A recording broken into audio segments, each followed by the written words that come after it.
12-year-old Clara Davis stared at her reflection in the bathroom mirror, her fingers trembling as they traced the edge of her eye patch. The cruel whispers and stares at Evergreen Middle School had left her confidence shattered, her hopes slipping away.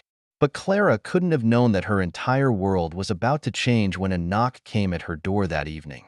Standing on the other side was none other than Dwayne, "The Rock" Johnson.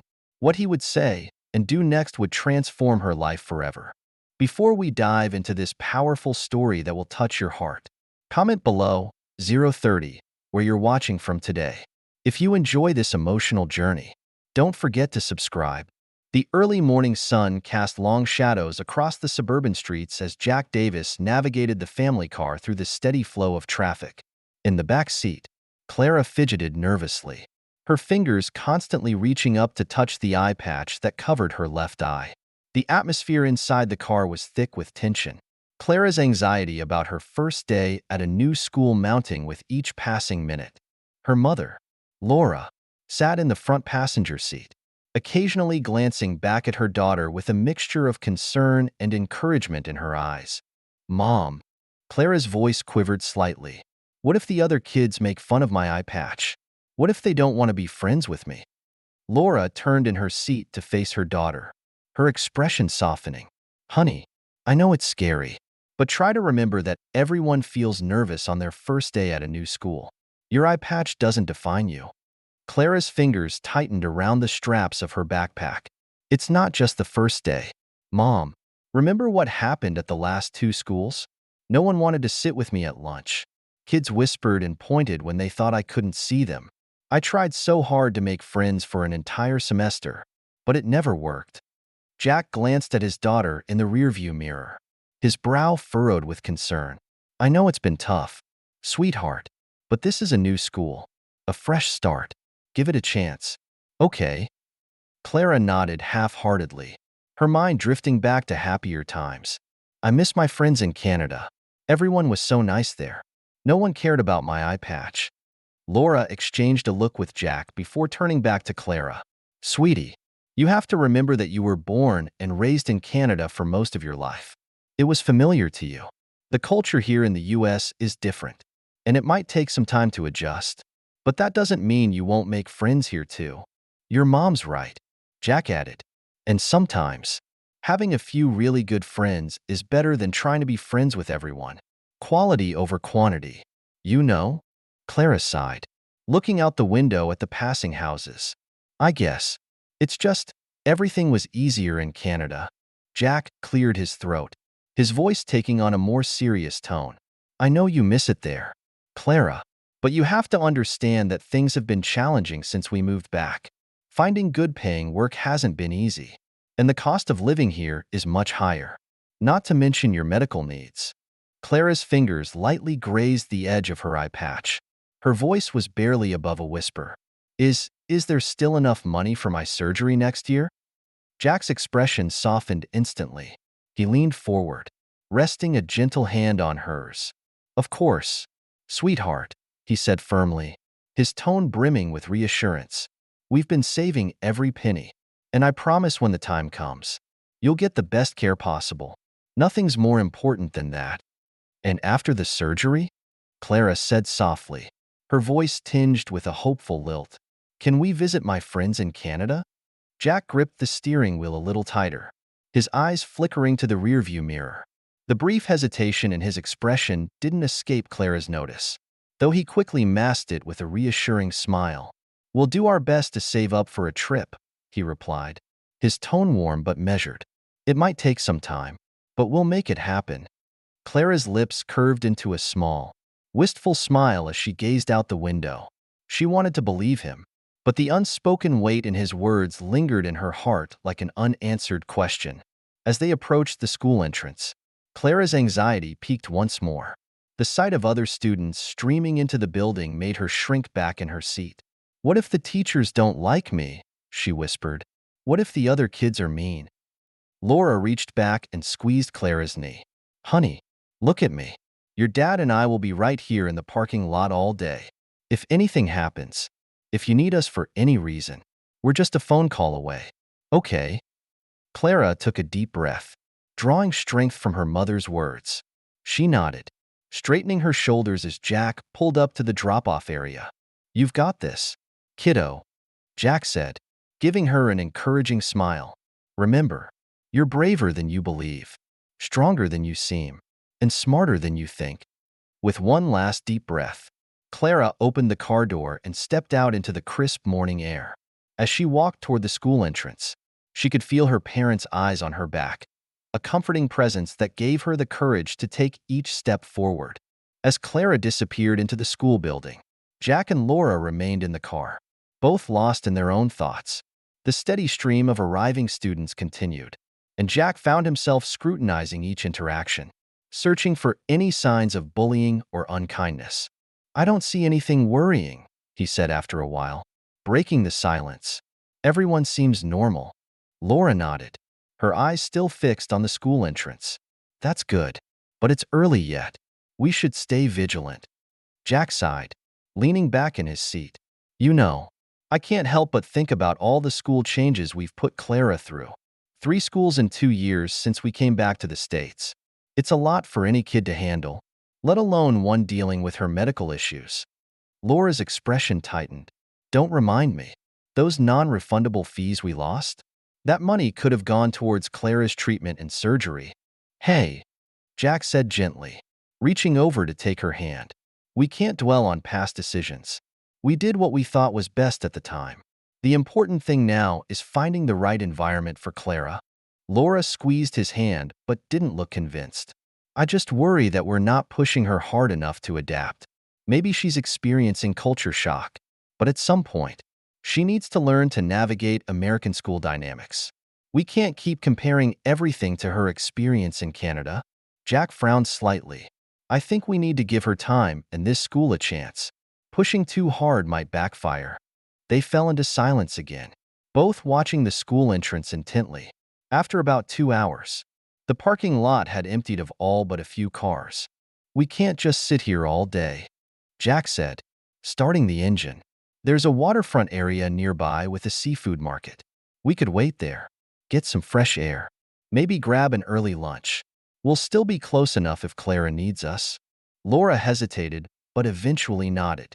"All right, but let's make sure our phones are on full volume, just in case." As they drove away from the school, both Jack and Laura found themselves lost in thought, hoping against hope that this new school would be the fresh start their daughter so desperately needed. The waterfront area bustled with activity as Jack and Laura arrived. The salty sea air mingled with the aroma of fresh seafood and spices from nearby food stalls.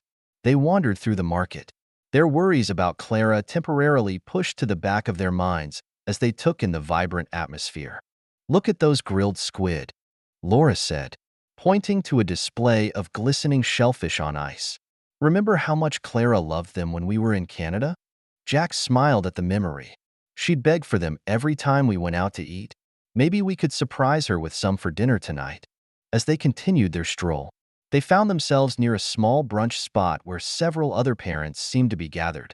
They decided to take a seat at an empty table, ordering coffee and oysters to pass the time. At a nearby table, a group of young mothers were engrossed in animated conversation. Despite trying not to eavesdrop, Jack and Laura couldn't help but overhear snippets of their discussion. "I'm telling you, that school's Facebook page is out of control," one woman said, her voice carrying clearly. "People are sharing every little problem like it's some kind of achievement. It's exhausting. Why don't they just share real achievements? You know?" Another woman chimed in. "But sometimes, that's the only way to get things done. Have you seen how slow the police and government are these days? Unless something goes viral, they barely lift a finger." Laura shifted uncomfortably in her seat, the conversation hitting a little too close to home. She leaned in to whisper to Jack, "Maybe we should go. I'm not sure I want to hear any more of this." Jack nodded, checking his watch. "It's almost the school lunchtime anyway. We should go back and observe." As they stood to leave, Laura's eyes fell on a food stall selling spicy grilled squid salad. "Oh, Clara would love those. Should we get her some for lunch?" Jack hesitated. "Lunch? Won't she be eating from the school cafeteria?" "Yes, but something extra on the first day won't hurt, right?" Laura countered. I don't know. Laura, bringing her special food might make her stand out even more. We want her to integrate, remember? But it might comfort her. Laura argued. Something familiar on a stressful day. After a brief debate, Laura's maternal instincts won out. They purchased the salad and headed back toward the school. As they approached the cafeteria, another disagreement arose. Laura wanted to take the food directly to Clara, while Jack worried it might draw unwanted attention. I'll just drop it off with the cafeteria staff, Laura said, her tone leaving no room for argument. I won't embarrass her. I promise. I'll be discreet. She won't even see me. Jack reluctantly agreed, waiting in the car while Laura entered the school. She found the cafeteria easily, handing the takeaway container to a friendly-looking lunch lady. Could you make sure this gets to Clara Davis in 7th grade? Laura asked, trying to keep her voice steady. The lunch lady smiled warmly. Of course, dear. I'll make sure she gets it. Before leaving, Laura took a moment to observe the cafeteria. It was clean and calm, with students chatting amiably at their tables. The sight eased some of her worries, and she returned to Jack with a slightly lighter heart. As they settled back into their vigil in the school parking lot, both parents hoped that the familiar taste of home would bring a smile to Clara's face during her first day at the new school. The shrill ring of the school bell pierced the afternoon air, signaling the end of the school day. Jack and Laura sat up straighter in their seats, eyes fixed on the school entrance as students began pouring out. They scanned the crowd anxiously, searching for Clara's familiar face. When she finally emerged, their hearts sank. Clara walked alone, her shoulders slumped, and her gaze fixed on the ground. The hopeful, nervous energy she had exhibited that morning was gone, replaced by a palpable aura of dejection. As Clara climbed into the back seat, Laura turned to face her, a forced smile on her face. Hey, sweetie, how was your first day? Clara remained silent, her eyes downcast as she buckled her seatbelt. Jack tried next, his voice gentle. Did you make any new friends? How were your classes? Still, Clara said nothing. The silence in the car grew heavy as Jack navigated through the after-school traffic. Both parents exchanged worried glances, their earlier optimism evaporating with each passing moment. The drive home was tense and quiet. Clara stared out the window, lost in her own thoughts, while Jack and Laura tried to respect her silence despite their growing concern. As they pulled into their driveway, Clara was the first out of the car, rushing inside without a word. Once in the house, Laura couldn't contain her worry any longer. She followed Clara to the kitchen, where her daughter was getting a glass of water. Honey, Laura said gently, her voice light with affection as she glanced at Clara. How about the squid salad? Did you enjoy it at lunch? We were at the fish market earlier and saw some fresh squid. It reminded me of how much you loved it back in Vancouver. At the mention of the food, Clara's fragile composure gave way. Her face crumpled, and tears spilled over, streaking her cheeks in silent torrents before transforming into gut-wrenching sobs. Her hand, trembling with emotion, failed to hold on to the glass she was holding. It slipped from her grip, shattering against the kitchen floor with a piercing crash that seemed to echo her breaking heart. Laura rushed forward, her own eyes brimming with unshed tears. Oh, sweetheart, she whispered, pulling Clara into her arms. It's okay. Let it out. I'm here. We're here. Clara clung to her mother, her cries muffled against Laura's shoulder, her small frame shaking. Jack appeared at the doorway, his face etched with worry. He knelt to carefully collect the shards of glass, giving Laura a silent nod to continue comforting their daughter. It's just so hard. Clara choked out, her words fractured by sobs. I miss everything. I miss how it used to be. Laura held her tighter, stroking her hair. I know, my love. I know. And we're going to get through this together, every step of the way. No, you don't understand, Clara said through her tears. She began to speak, her words coming out in broken gasps. It was awful. Mrs. Rowell, the homeroom teacher, she made fun of my eye patch. Laura and Jack exchanged shocked glances. What do you mean, honey? Laura asked, her voice trembling. Clara took a shaky breath. trying to steady herself as she spoke. During class introductions, she made a joke about me. She said I looked like a pirate, and that pirates steal and kill people. Everyone laughed at me. They started calling me Pirate Clara. Laura's arms tightened around Clara as her words spilled out in sobs. She said, "What?" Laura whispered, her voice trembling with barely contained anger. "She called you a pirate in front of the class? That's completely unacceptable." Jack's jaw tightened, his expression hardening with anger. But he stayed quiet, allowing Clara to continue. Clara sniffled, her words halting. It got worse after that.